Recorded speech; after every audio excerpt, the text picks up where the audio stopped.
মানুষ আজ অব্দি বুঝতেই পারেনি যে এই অহংকারের বাস্তব রূপ কিরকম। কেউ একে গর্বের নাম দেন, কেউ একে আত্মসম্মানের নাম দিয়ে থাকেন, এবং কোথাও একটা এমন সময় চলে আসে যখন সময় এই অহংকারকে ভেঙে খান খান করে দেয়। আর তখন না গর্ব আপনাকে বাঁচাতে পারে, না আপনার আত্মসম্মান। এখন যদি আপনাকে উদাহরণ দিই, তাহলে যেখানে আপনি বসে আছেন সেই ঘরেই ওপরে তাকান, সেই ছাদের দিকে।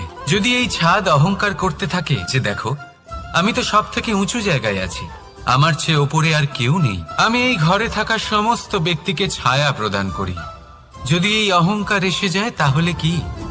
একবার ভেবে দেখুন, যদি পরের দিন তার উপর আরো একটা তলা বানিয়ে দেওয়া হয়, তাহলে কি?